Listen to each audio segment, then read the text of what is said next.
Conectados con Life, psicología para todos, a un clic de distancia.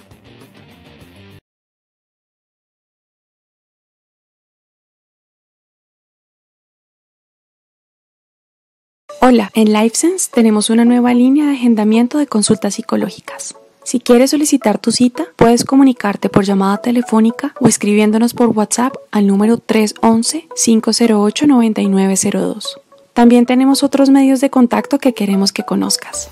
Para recibir información y soporte sobre los servicios que ofrece LifeSense o comunicarnos tus sugerencias e inquietudes, puedes contactarnos al número 319-481-9262 o al correo servicioalcliente@lifesense.com.co.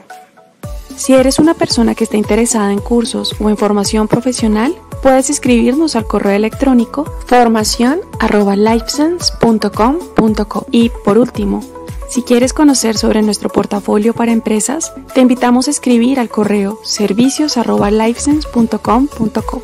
Recuerda que en LifeSense tenemos las puertas abiertas para ti. LifeSense, por la vida que quieres vivir.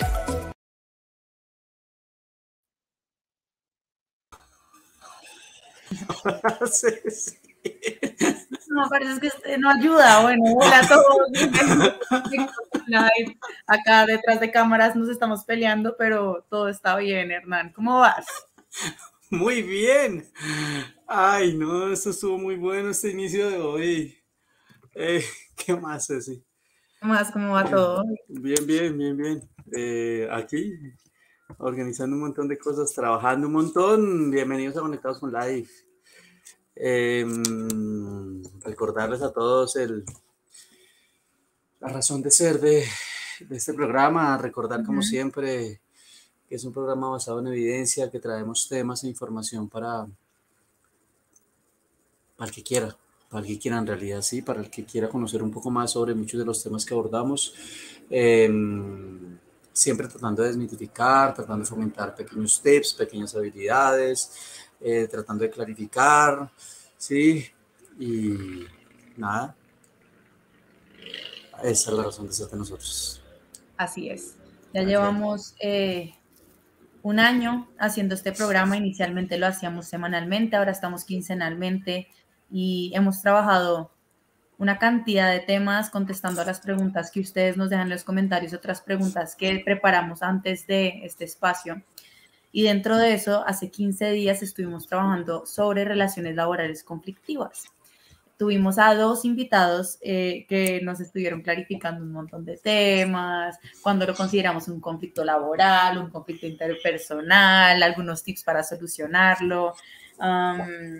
Y nada, yo particularmente me divierto un montón con esos invitados que trajimos, entonces, no sé, ¿tú cómo te sentiste? Sí, estuvo bueno. De hecho, por ahí está conectado uno de los invitados. ¡Qué bueno! ¿Qué hubo, doctor Camilo? Ahí lo veo en el público. Nada, estuvo súper. Es que yo veo aquí a todo el mundo conectado, entonces...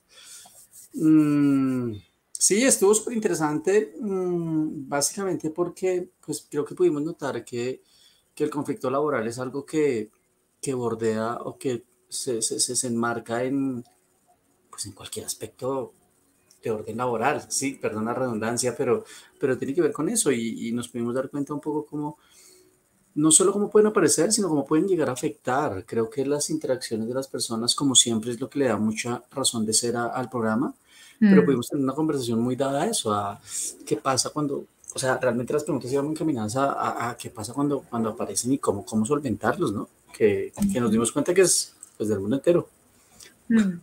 Sí, y antes de que demos como la entrada a nuestro tema de hoy, recordarles que todos nuestros programas están en nuestro Facebook y en nuestro YouTube. Si tienen ganas de verlo, si se lo perdieron, si lo quieren volver a repetir porque algo no les quedó claro, siempre está ese recurso. Y desde este año estamos dando pequeños regalos por ahí para las personas que se están conectando con nosotros. Entonces, si les interesa saber por ahí quizá qué damos hoy, quédense conectados con nosotros.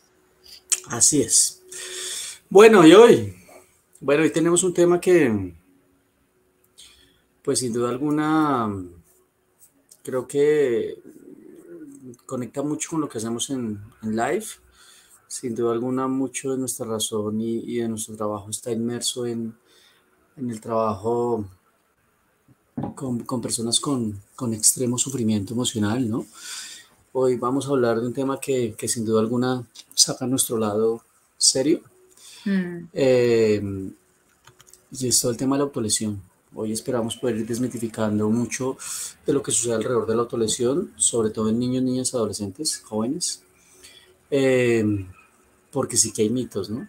Hoy vamos a hablar entonces de eso, vamos a hablar de la autolesión, vamos a hablar de esas conductas que, pues que de una u otra forma tienen una intención mm, de causar y de ocasionarnos daño corporal, y que no necesariamente siempre van a ser letales. así es.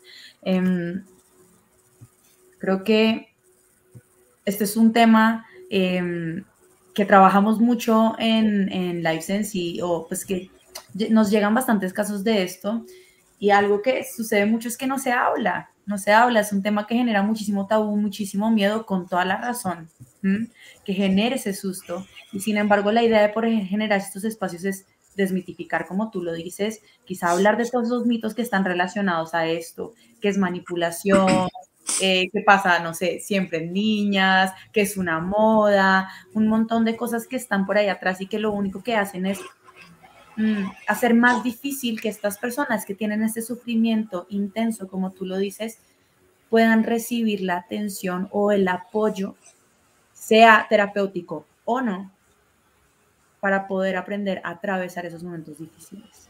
Sin duda alguna, Ceci, y arrancando tú con ese listado de esos 2, 3, 4 mitos que enuncias, porque son mitos y es lo que va a pasar a lo largo del programa, vamos a desmitificar. Yo espero estar regulado durante el programa, pero cuando caemos en eso, nada, creo que nuestro invitado va a ayudar a que estemos muy regulados, sin duda alguna. Estoy de acuerdo. Pero pues nada, creo que es muy importante ir clarificando eso, ¿sí? Yo creo que podemos arrancar como con una muy buena introducción, y es comenzar a hablar de la función que llega a tener la autolesión, ¿no? La autolesión está más inmersa en un mundo o en una necesidad de entrar a regular malestar, de entrar a regular emociones que probablemente nos incomodan, ¿sí? Muchos autores hablan de regulación de estrés, de regulación de ansiedad, de regulación de tristeza, y en realidad está en el espectro de regulación de ese orden emocional, de malestar, de tener que lidiar con sensaciones incómodas, y pues cuando aparece el dolor, la sensación empieza a desaparecerse, ¿sí? Básicamente entra más como una conducta asociada a la distracción que a la manipulación, como tú bien lo dices. Y no sin antes, pues también empezar a ver los mismos reportes que tenemos, ¿no? Cada vez empieza más a más temprana edad, ¿sí? Alrededor de los 11, 12 años estamos teniendo reportes de niños, niñas que, pues, que empiezan a lesionarse.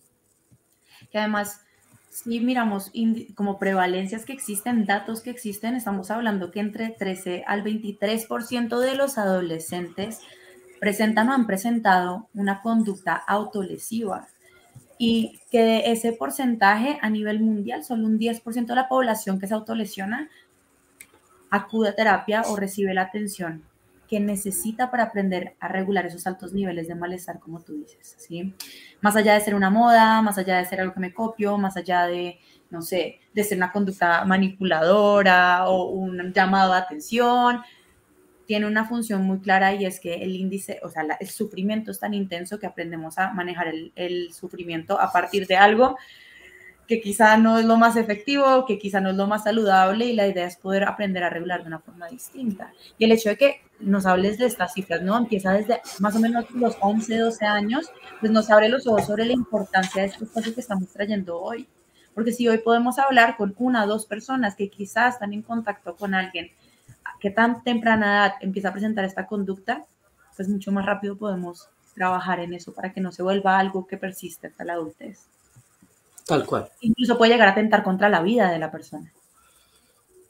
Y esto último que dijiste, sí, de acuerdo, pero me iba a enganchar de lo que dijiste antes, y es, claro, cualquier persona que esté aquí, que conozca, que sepa, porque, ¿cómo lo ponemos? Así es que,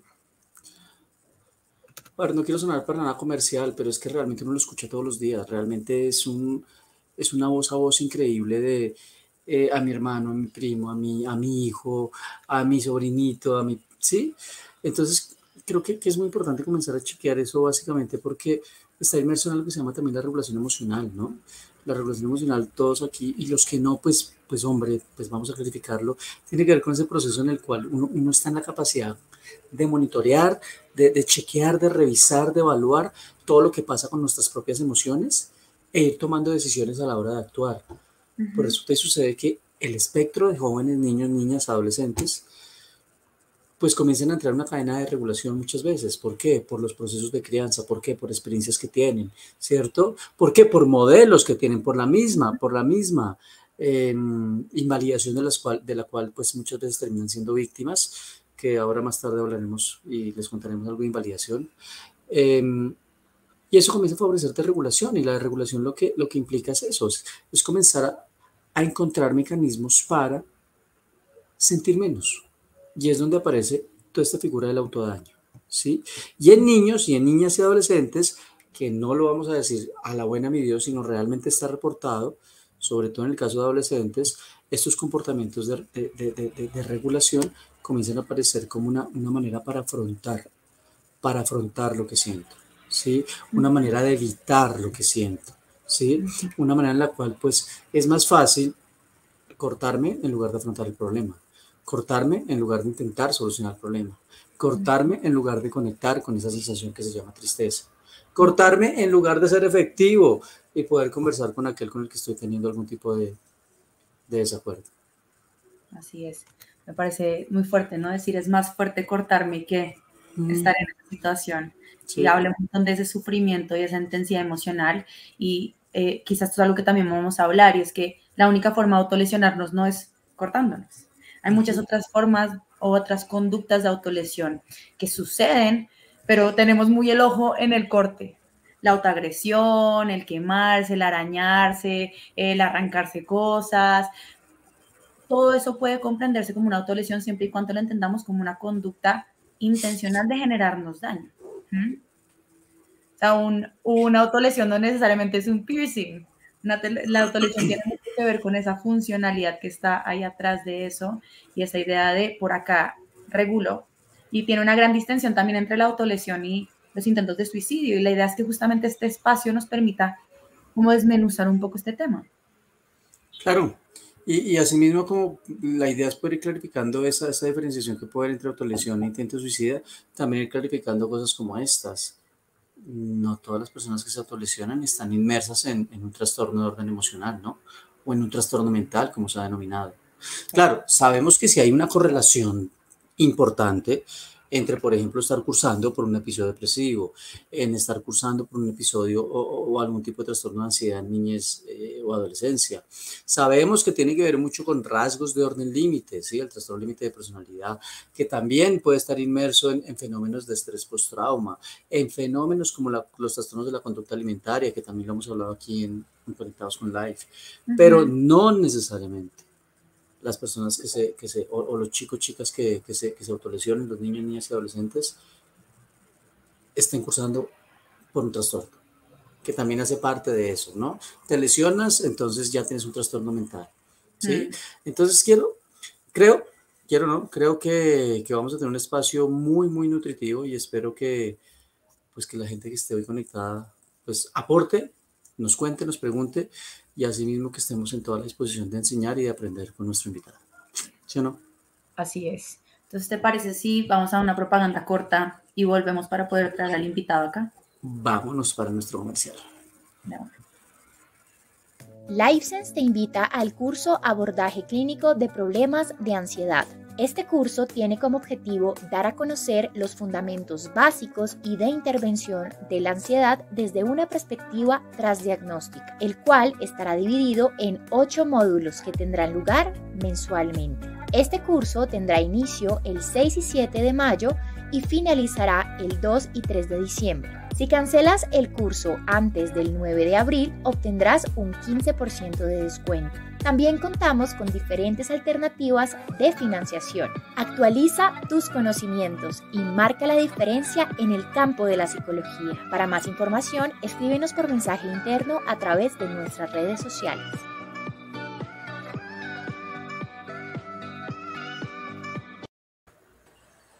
¡Qué buen entrenamiento, oiga! Sí, El curso de abordaje, sí, los esperamos. Hay un grupo de gente muy, muy buena. Cabe aclarar que este entrenamiento lo hacemos en conjunto con CIAN, otra organización que lleva muchísimo tiempo trabajando en pro de todo lo que tiene que ver con salud mental en nuestro país. Es un entrenamiento muy completo y como bien lo escucharon, empieza en mayo, en un mes, y nos vamos hasta diciembre. Nos vamos hasta diciembre, jornadas viernes y sábado, donde vamos a teorizar y a practicar un montón sobre estrategias efectivas, todas basadas en evidencia para el abordaje de todos estos problemas emocionales.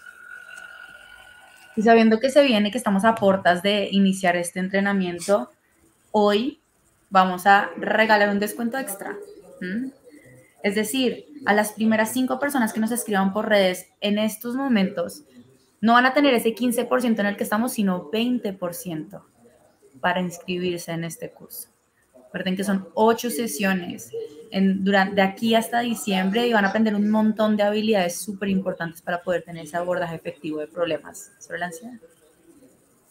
Súper, por interno, los primeros 5, por Instagram, por Facebook.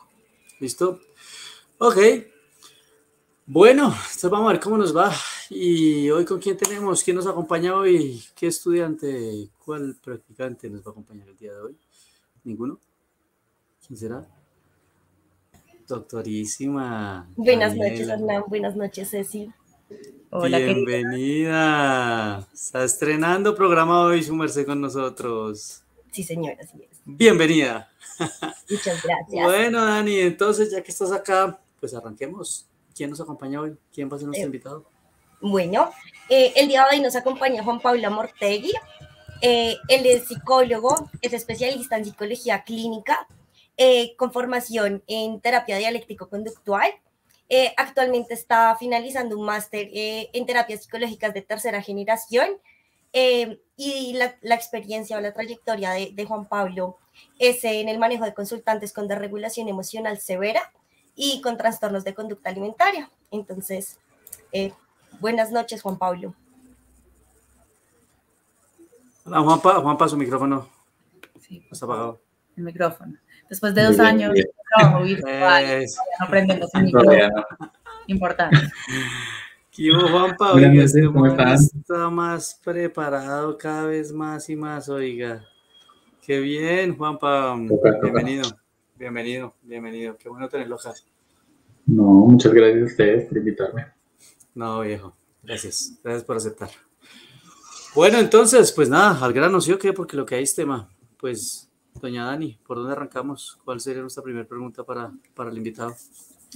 Bueno, Juan Pablo, para iniciar como con el programa, nos gustaría que nos contaras qué es una autolesión. Bueno, pues yo creo que Hernán y Ceci ya lo mencionaron un par de veces por ahí, en realidad, porque cuando hablamos de autolesión, pues hablamos de una acción en la cual una persona deliberadamente decide pues hacerse daño.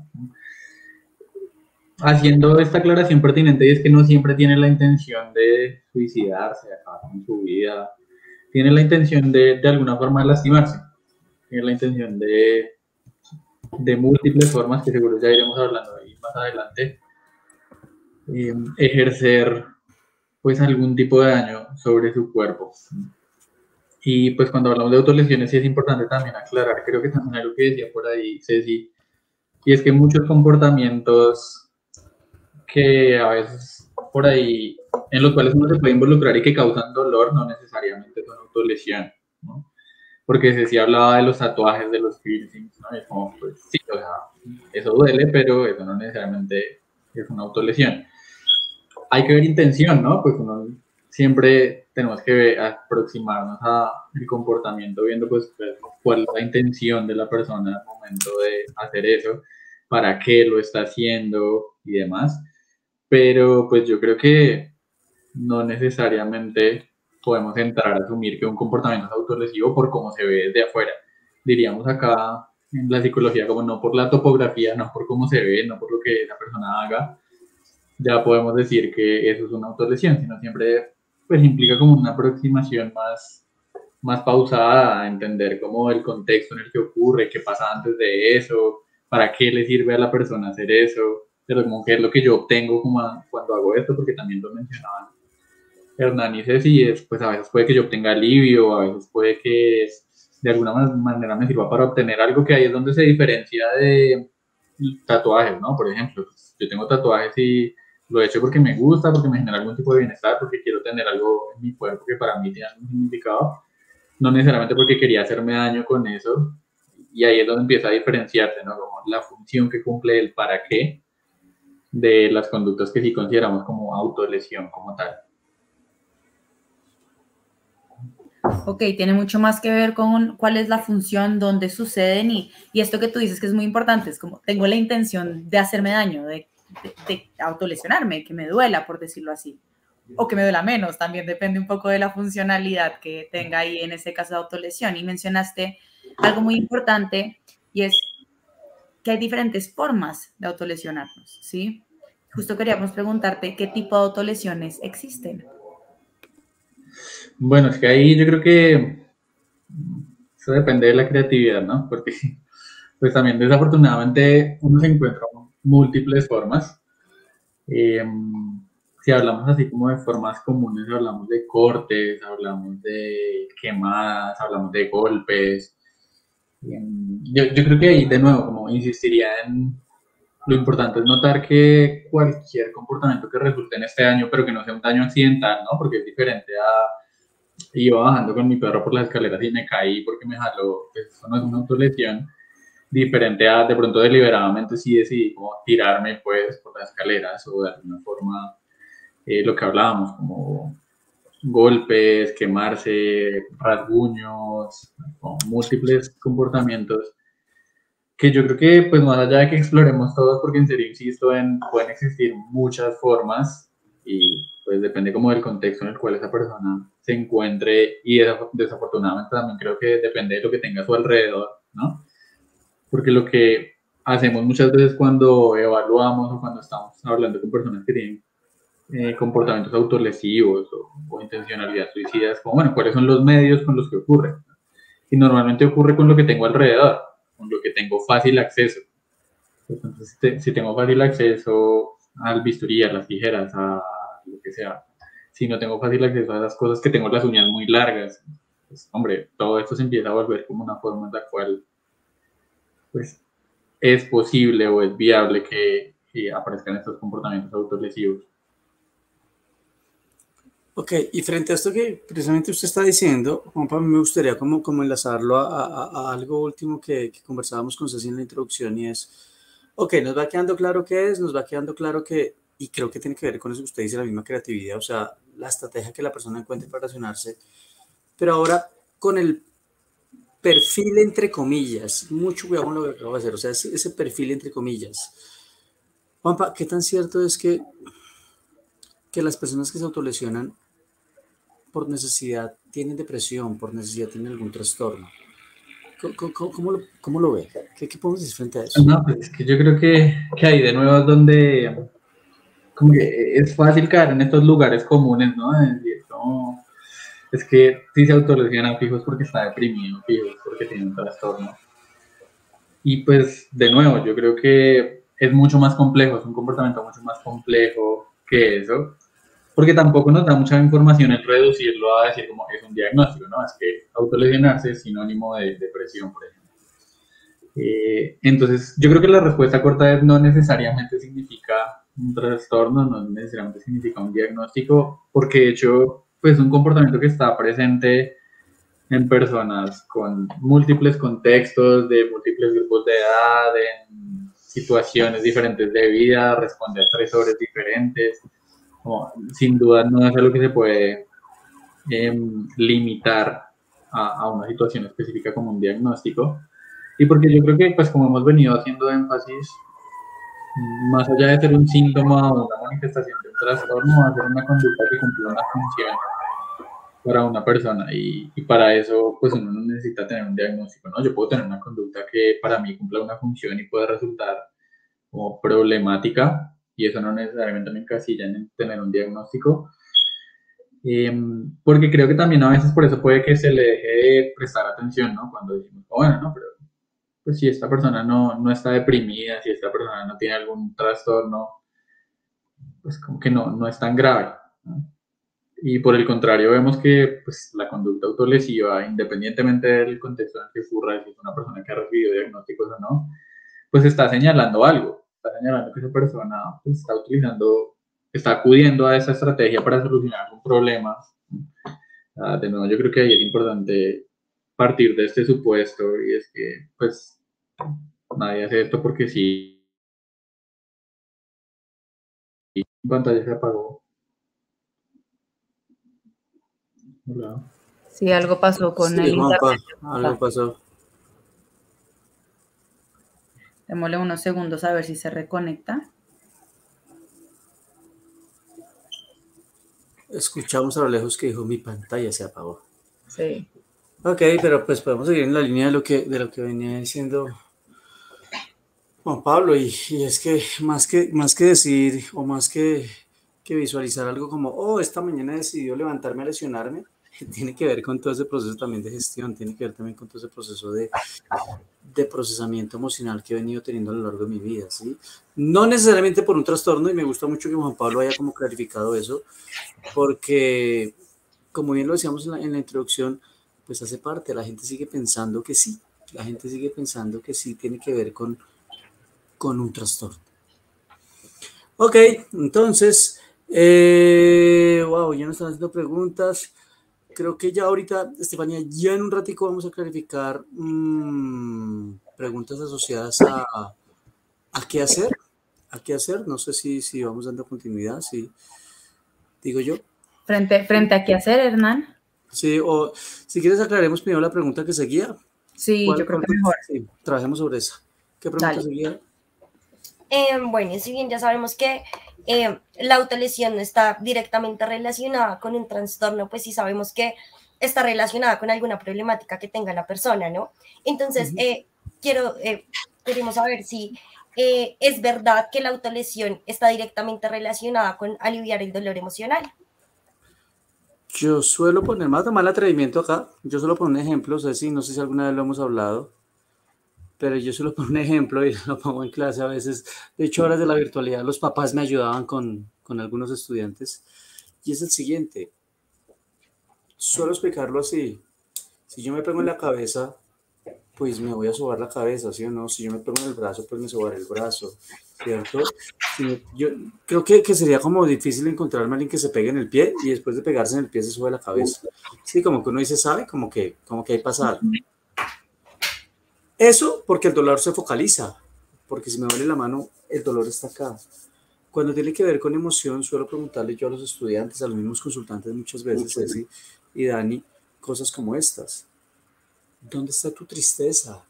¿Dónde sientes tu tristeza? ¿Dónde está tu rabia? ¿Dónde sientes tu rabia? Y probablemente ubicar la emoción es mucho más complejo que ubicar el dolor. Entonces, cuando empezamos a ver que el corte, la lesión, el golpe, comienza a favorecer una transformación de esa tristeza a dolor físico. Y dentro del umbral empezamos a encontrar que pues para las personas es mucho más fácil localizar el brazo donde se está cortando que localizar su tristeza. Entonces, a tu pregunta, Dani, yo creo que los tres que estamos acá estamos de acuerdo con eso, y es: la autolesión va a aliviar, la autolesión va a disminuir ese malestar emocional, y pues tengo más percepción sabiendo que aquí está el dolor a ubicar mi tristeza. ¿Sí? Y ahí es cuando uno dice miércoles, esto es pura estrategia de afrontamiento. Digo yo. Sí, Juan, estábamos justo hablando como de esta función de alivio de la autolesión, de ubicar ese dolor que tenemos adentro, quizá un dolor externo, también un poco como en la función también fisiológica que tiene justamente el tema de la autolesión, porque tampoco es un tema así como tan psicológico, lo planteo acá, sino que sí tiene una función regulatoria fisiológica. No sé si nos quieres contar un poquito de eso. Sí, sin duda. Yo creo que hay un montón de evidencia que muestra, pues, cómo, partiendo de lo que ustedes ya venían mencionando, y es que pues, las personas estamos, por el mundo en el que vivimos estamos más equipadas para tolerar el dolor físico que el malestar emocional, ¿cierto? Como que llevamos años de entrenamiento en el que nos han enseñado a manejar el dolor físico y hay médicos y hay pastillas y hay un montón de vainas que a uno le van enseñando a enfrentarse a esto. Y por el contrario, como que llevamos años de entrenamiento para no sentir malestar emocional, ¿no? Llevamos años de entrenamiento en el que nos dicen como, no, hay que ser fuerte, hay que estar feliz, hay que ser valiente, hay que... Sí, como que pues hay un montón de exigencias respecto a no tengo que sentirme mal. Obvio, la vida es bella. Y, exactamente, sí, como eso sí. No debería pasar. Sí. Entonces, claro, como con todo este entrenamiento para, pues, como para no sentirnos como nos sentimos en el momento en el cual ocurren cosas, pues de nuevo las personas acudimos a soluciones. Y pues la autolesión ha demostrado ser una manera efectiva para disminuir el malestar emocional en cuanto genera pues toda una activación fisiológica intensa, ¿no? Entonces, claro, sí genera una respuesta fisiológica en el cuerpo que no necesariamente vamos a decir acá es placentera, porque yo creo que a veces también aparece por ahí ese mito de como, no, es que le genera placer o es que le gusta, y no necesariamente, ¿no? Que es masoquista, dicen. Exactamente, sí, ¿no? Y ahí también es donde entramos en ese, no necesariamente, o sea, una cosa es que yo sepa mejor tolerar este dolor físico que me genera el tipo de autolesión que acabo de experimentar, y otra cosa es que lo disfrute, que me guste, que me genere placer, porque pues, eso ya, o sea, es una conclusión muy apresurada a la cual saltaríamos y que no necesariamente responde del todo a lo que ocurre cuando una persona experimenta alivio. Ok, yo creo que eso es, o sea, depende de la intensidad, pero creo que es algo muy importante para resaltar, sobre todo en aquellas familias que están cursando con sus hijos por esta situación, porque es lo que se escucha, lo que escuchamos, ¿no? Lo escuchamos en las mismas familias, en los mismos consultantes, es que esa mañita que usted cogió, es que usted qué le ve de bueno a eso, a usted, de hecho muchas veces son las mismas verbalizaciones que puedo entender que también se hace desde el desconocimiento, ¿saben? O sea, no estamos diciendo que hay una intencionalidad, un papá o una mamá, ese es el mismo desconocimiento. Pero no sé si ustedes han tenido que lidiar con fenómenos como eso, si es usted qué es lo que le encuentra de bueno a eso. ¿Por qué a usted le gusta tanto eso? ¿Por qué le gusta hacerse daño? ¿Sí? Como si fuera esa condición de, he decidido hoy sentirme súper bien. ¡Oh, qué rico! Y no o también incluso, ¿por qué me haces esto? ¿No? Porque te gusta a ti, pero también, ¿por qué me lo haces a mí? Como, ¿por qué no buscamos otra cosa? ¿Por qué no me dices? ¿Por qué no? Y es como, quizá hay un gris muy grande que es muy difícil de ver. Te interrumpí, Hernán. Sí, yo creo que esa tendencia a veces a personalizar de los papás, también como que responde a, no sé, como a lo poco preparados que estamos para esto, ¿no? Pues obviamente ningún papá está preparado para esto. Y ante esa incertidumbre, yo creo que es fácil saltar a conclusiones como lo haces por mí, para castigarme, o por el otro, en el otro extremo, como es mi culpa, yo qué hice, o que no te estamos dando, qué sé yo, muchas variaciones de eso. Y ahí es importante notar que, de nuevo, yo creo que lo más importante es no asumir que ese es un comportamiento que tiene una causa o que es un comportamiento que siempre se va a explicar por una misma razón. Entonces, definitivamente no. Y lo más importante es aproximarnos a entender.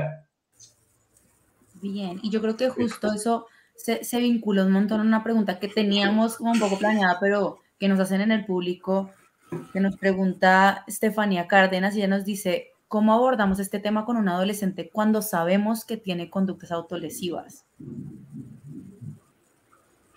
Bueno, yo creo que ahí entonces pues ya entramos en materia de algo importante. Y creo que hay varias cosas por decir.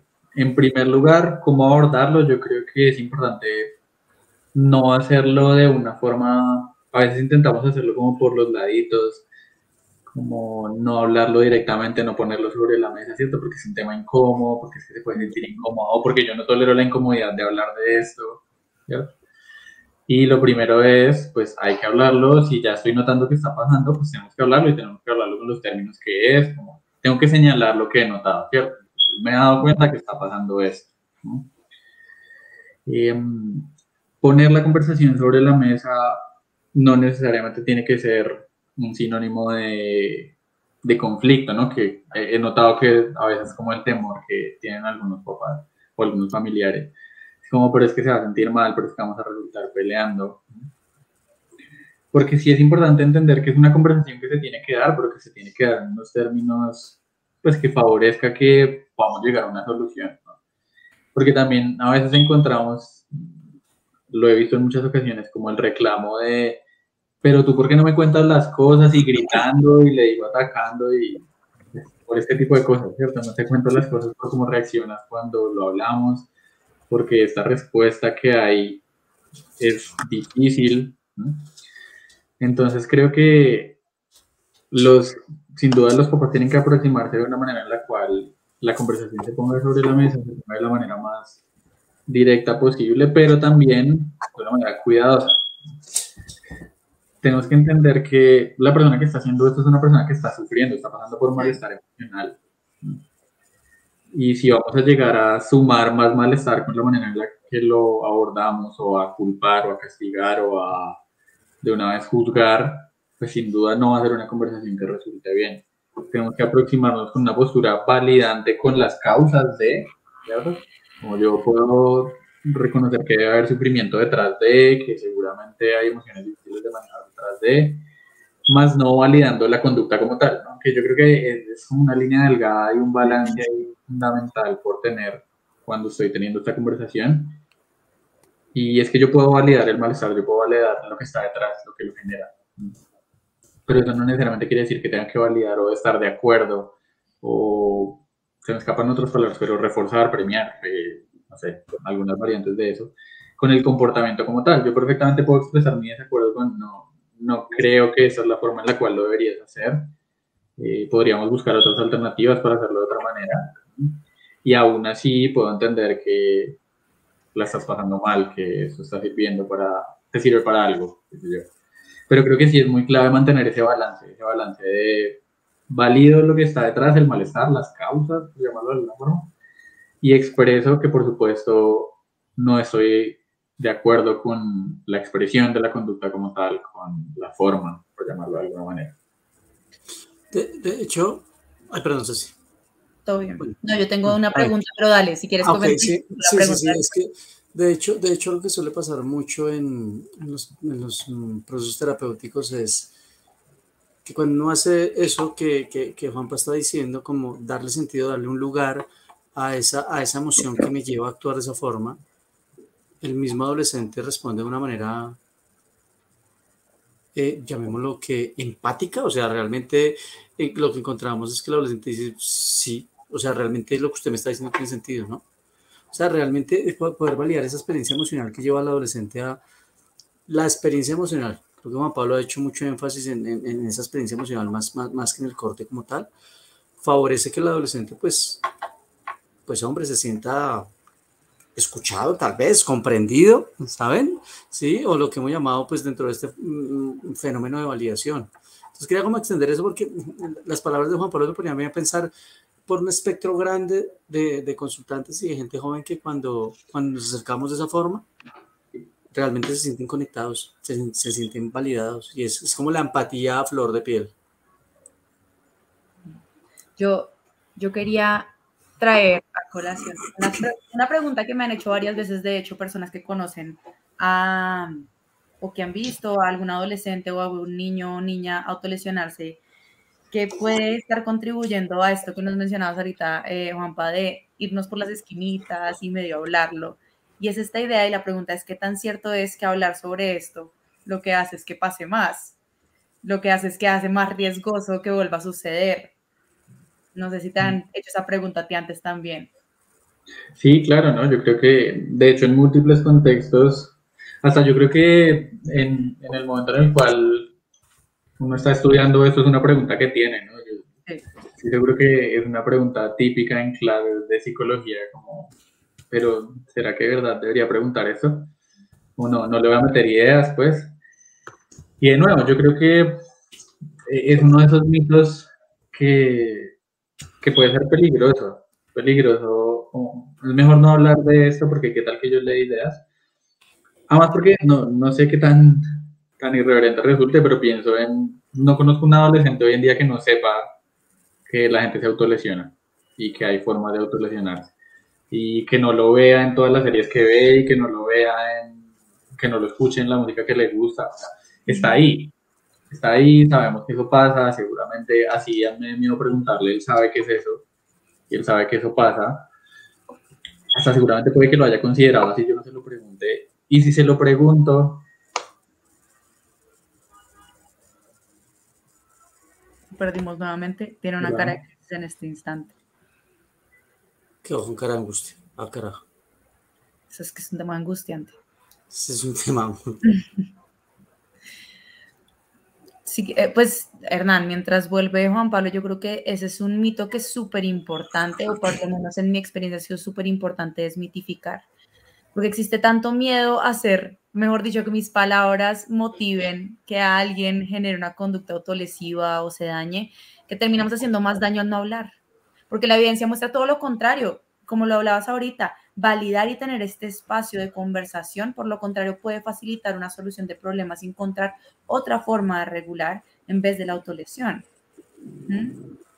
Totalmente de acuerdo. O sea, yo creo que tiene que ver, bueno, no sé, estoy pensando en muchos de nuestros invitados, estoy pensando en uno donde cuando llegáramos a este tema probablemente nos diría algo como, también tiene que ver con esa misma conducta supersticiosa, ¿sí? Con ese fenómeno que hemos tenido de, si hablamos de esto va a pasar, si yo hablo con esto con mi hijo, probablemente lo que estamos es favoreciendo ideas, y tú lo has dicho, o sea, es que es una verdad, eso no es mito. Hablar del fenómeno comienza a reducir la posibilidad que se dé. Hablar del fenómeno reduce la posibilidad de que realmente comencemos a cursar por la situación problema que comienza a ahondar en todas las familias.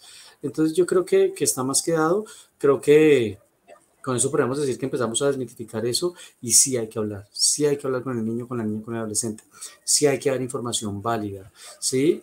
Todos aquí sabemos que cuando hablamos de algo comenzamos a tener mayor percepción. Si yo sé de algo, tengo mayor percepción de control, mucha mayor percepción de control. Si yo no sé de algo, no voy a tener percepción de control, ¿sí? Y probablemente voy a hacer lo que los demás hacen, ¿sí? Y por modelo, pues se va instaurando también esto. Don Juan Pablo. Perdón, qué pena con ustedes, no sé qué pasa hoy, pero... No te afanes, está fallando. Cero lío. Bueno, Dani, ¿con qué seguimos? Bueno, siguen ya, como que vimos esta parte de cómo abordar el tema con los adolescentes. También hay otra cosa súper importante de la que nos habla Sofía Garcés, y es cómo hablar con los padres o con la red de apoyo del adolescente o del niño, y qué estrategias les podemos brindar a ellos. Okay. Yo creo que siempre es válido informar respecto a señales de alarma o a qué cosas estar atentos, ¿no? Sí. Entonces, si yo soy un papá, si yo soy una mamá, siempre, hombre, pues estar pendiente de cicatrices que aparezcan ahí de manera como inexplicable, quemaduras, morados, como que no sean tan fáciles de explicar o que sean recurrentes. O hasta estar pendiente de, no, pues es que ahora todo el tiempo anda con los brazos, con las piernas cubiertos. Estar pendiente de cambios en el comportamiento siempre es una buena forma de empezar a detectar cosas. Puede que no, puede que se explique por cualquier otra causa. O sea, no necesariamente que tenga una cicatriz, quiere decir que se está autolesionando. Pero pues notar cambios en el comportamiento siempre es importante. O notar pues que me encuentro pañuelos en la basura, con sangre, que cambios en el comportamiento como más asociados a pues que cada vez hay más irritabilidad, más aislamiento.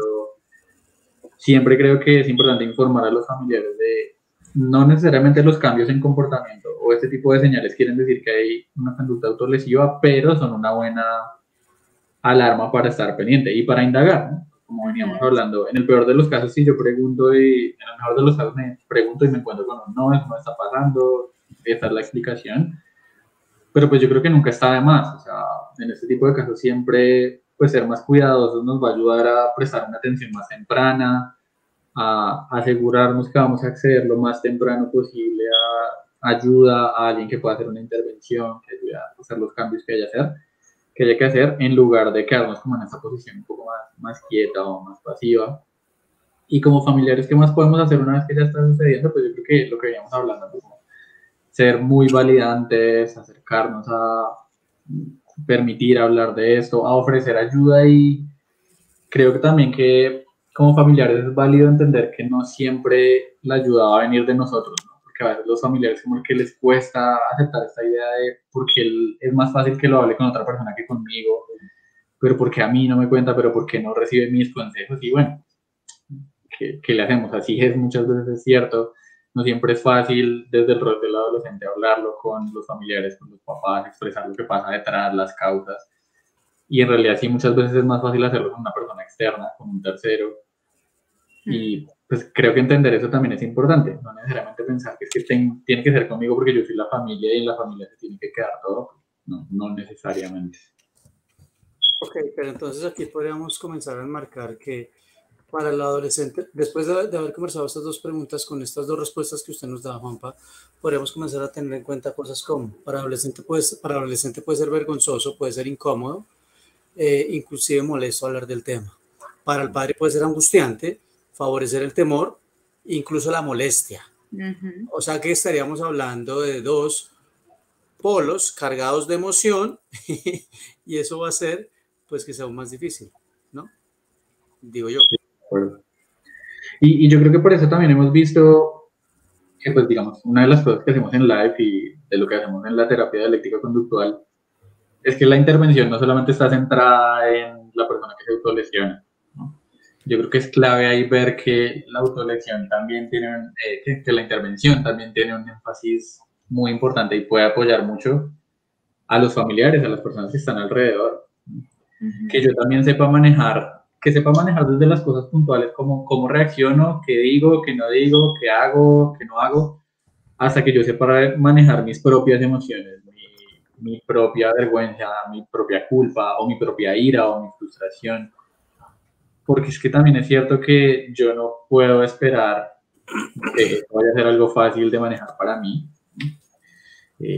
Y pues también yo creo que en algún momento lo hablábamos al principio, pues tengo que ser un modelo también de cómo, pues yo también voy a estar dispuesto a recibir ayuda, a aprender habilidades, a cambiar algunas cosas y a veces también hasta aceptar algunas cosas como familiar, ¿no? Como aceptar cosas como lo que veníamos hablando, o puede que no se sienta cómodo hablándolo conmigo, o puede que vuelva a pasar, así hayamos tenido la conversación y yo me haya puesto como súper pendiente. Pues sí, puede que vuelva a pasar mientras que seguimos recibiendo ayuda, mientras que esto empieza a cambiar. Pero creo que ahí es clave ver eso, ¿no? Que tanto familiares como pacientes, adolescentes, niños, pues pueden recibir ayuda al mismo tiempo, o así sea de manera separada, pero pues que todos estemos en un proceso en el cual estemos adquiriendo habilidades para manejar lo que hay que manejar. Bien, especialmente en este contexto, cuando hablamos de menores de edad, trabajar con la familia resulta ser más importante. Siempre es importante trabajar en el contexto, pero cuando estamos hablando de cualquier dificultad que habla sobre niños, niñas, adolescentes y jóvenes, termina siendo muy importante y como tú lo mencionas, si existen esos espacios, una estrategia que podríamos darles es brindarles esos espacios, que conozcan que existen esos espacios. Bien. Hay una pregunta, yo diría que es como la continuación de esta pregunta que nos hace Viviana Milena, porque también nos habla de cómo hablar con papás o con mamás o con cuidadores, pero dice, ¿cómo lo manejamos cuando los papás afirman que la lesión, mejor dicho, cómo manejar padres que a la lesión le restan la importancia y lo reducen a un es normal por la edad o es por llamar la atención, pero eso no es grave? ¿Cómo manejamos eso? Pues yo creo que así como decimos que es importante no entrar a la conversación con el adolescente o con el niño con una postura de juzgarlo y atacarlo, pues creo que es igualmente cierto con los papás o los familiares que tienen estas creencias. No, pues hombre, a lo mejor también llevo toda una vida en la cual me han dicho que es que eso los adolescentes lo hacen para llamar la atención. Y pues toda la vida he creído lo mismo. También es una creencia que por mi contexto es válido tener. Entonces creo que, ¿cómo manejarlo? Pues dar información. Dar información desde, es decir, qué pasa con este tipo de personas, cuáles son los hechos, cuáles son los datos, cuál es la proyección, es decir, qué tiende a ocurrir cuando no se presta atención de manera temprana.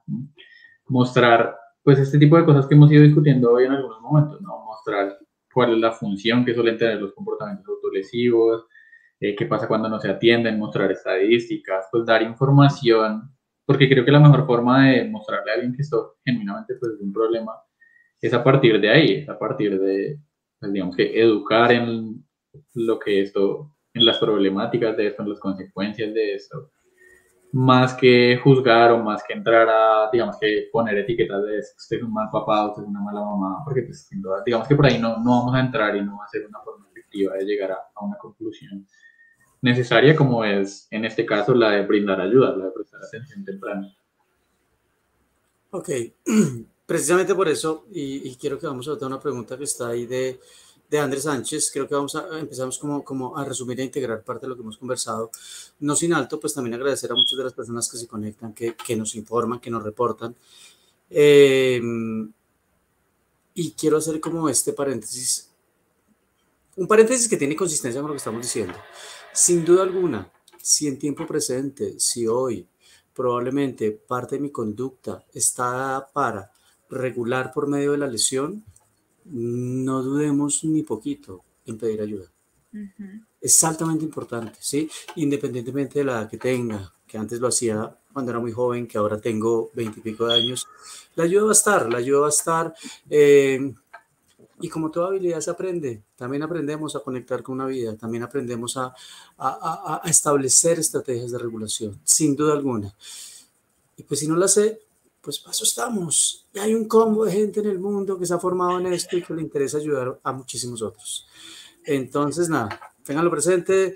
Y nada, paso con André Sánchez. Precisamente, Juanpa, nos hace esta pregunta que empiezan a enlazarse con parte de lo que hemos hablado, pero que tiene mucho sentido, y es cómo acercarse a este adolescente que no solo se lesiona, ya usted nos daba eso como una estrategia, sino que sin duda alguna se cubre la lesión. O sea, yo me estoy imaginando esta escena, André, creo que es esta escena, y pasa mucho, el papá o la mamá dicen, yo sé que se lesiona, pero no se las he visto.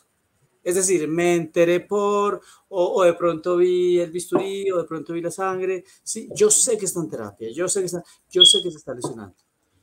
¿Cómo hacer ahí? O sea, eso nos ha pasado a todos. Yo creo que muchos hemos recibido llamadas, sin duda alguna, de los mismos papás que nos dicen, quiero contarle que... ¿Sí? Entonces, ¿cómo manejar eso?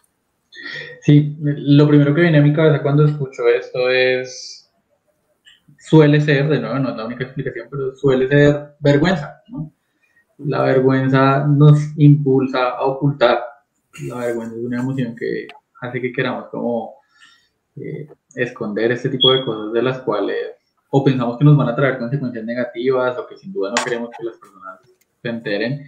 Y me parece que esa mezcla que podemos entender entre vergüenza y temor a que me van a decir mis papás cuando se den cuenta, es que me van a matar, es que, mejor dicho, esto se va a volver terrible en la casa, pues yo creo que de no insistiría en cómo aproximarse señalando que me he dado cuenta, ¿no? Me he dado cuenta y validar que exista ese temor, validar que exista esa vergüenza, como, sabes, yo creo que puede estar pasando esto, me he dado cuenta que te tapas, que te cubres, y me imagino que puede haber vergüenza o puede que sientas temor de la reacción que vamos a tener y por supuesto no estamos de acuerdo, pero pues digamos que todo el cuento validante que hemos dicho que es fundamental para aproximarse, pero yo creo que la aproximación sigue siendo pues señalar que yo sé, que me he dado cuenta, que tengo la sospecha al menos, y pues que eso me puede dar la oportunidad perfecta para validar también que pues que no necesariamente mi reacción inmediata va a ser un regaño, va a ser un castigo, va a ser algo que fomente más temor o más vergüenza, sino por el contrario, puede ser una oportunidad para demostrar que puedo ser validante en cuanto al malestar que está detrás, y al mismo tiempo voy a buscar ser muy activo en la búsqueda de soluciones para que no siga ocurriendo el comportamiento como tal. Ok, re bien. Wow, nos empiezan a hacer unas preguntas ya finalizando. Creo que las podemos abordar rápidamente. No sé, Dani, si nos ayudas con una de las que están. Sí, están súper interesantes las preguntas. La primera es la de Jenny Pérez, que nos habla también como un poquito técnico, y es ¿qué estrategias de regulación emocional han mostrado mayor evidencia para ayudar en este tema de conductas autolesivas? Pues yo creo que lo que vemos en el tratamiento que ofrecemos, como por ejemplo en DBT, las estrategias que mayor evidencia tienen son las estrategias de tolerancia al malestar, ¿no? Aprender a reconocer nuestros impulsos, aprender a reconocer cuando tenemos como la intención de hacerlo y emplear cualquier otra estrategia que sirva para distraerse, para sentirme mejor un momento, para sentir una emoción que sea contraria, para tener sensaciones fisiológicas que también sean intensas, pero no resulten tan dañinas. Todo este tipo de estrategias son las que nos muestran que mejor sirven para evitar que yo me involucre en una conducta autolesiva a corto plazo, mientras pues que adquiero otras habilidades que me ayuden a largo plazo reemplazar. Y sin duda alguna, si a la persona le cuesta usarlas, pues pedirle ayuda, pues porque esto se hace de la mano muchas veces. Es más fácil si alguien que sabe me entrena y me acompaña, ¿sí o no? Ok. Así es.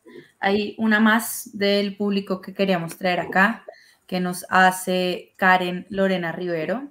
Ella dice que se debe hacer cuando el adolescente o la adolescente repite y repite la autolesión, teniendo experiencia en hospitalización psiquiátrica y sentimiento de resignación al medicamento. Yo creo que en lo que hacemos acá muchas veces nos encontramos con este tipo de personas, ¿no? Yo estoy seguro que nos ha pasado acá a los que hacemos DBT y es que nos encontramos con esta frase de, es que yo he pasado por todo, es que esta es mi última alternativa. Porque ¿qué hay que hacer? Pues tenemos que buscar tratamientos que funcionen, tenemos que buscar evidencia, tenemos que buscar dónde está la mejor forma de abordar esto, que como decíamos, no suele ser un abordaje, digamos que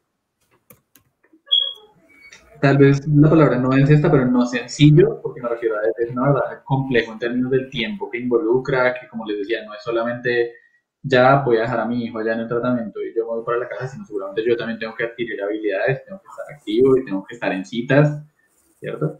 Entonces, ¿qué debo hacer? Pues debo buscar un tratamiento que sea efectivo. Para eso, pues, ojalá todos conozcamos acá que existen tratamientos basados en evidencia, que así yo no sea psicólogo, puedo conocer de qué es esto de tratamientos basados en evidencia, y si no que sé qué es eso, pues le puedo preguntar a alguien que sea psicólogo y que me oriente y me diga dónde buscar y preguntarle a la persona que me está atendiendo y me está ofreciendo el servicio, pues qué es lo que me está ofreciendo y si esto tiene evidencia o no, porque pues desafortunadamente a veces también llegamos a ese desgaste porque estamos en tratamientos que no necesariamente son los que van a resultar efectivos para lo que nos está pasando. Ok, súper. Y, ay Dios mío, el tiempo es muy corto, que es cuando uno entiende cómo funcionan las redes, ¿no? Pero, Juanpa, no nos quisiéramos ir sin la pregunta que probablemente más mito tiene, y es, ¿las personas que se autolesionan quieren quitarse la vida? ¿Eso es verdad? ¿Es mito? Es mito, es decir, no siempre. Y creo que lo dijimos desde el principio, la autolesión es una conducta sin intencionalidad suicida, pero tiene una comorbilidad importante con personas que posteriormente llegan a tener intentos de suicidio. Entonces, por eso decimos como no necesariamente, pero puede pasar, o sea, se puede relacionar con.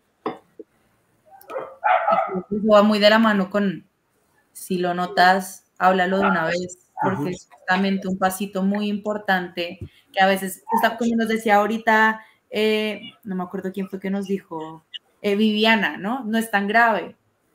Sí, sí es importante, es un primer paso hacia algo que podría ser mucho peor.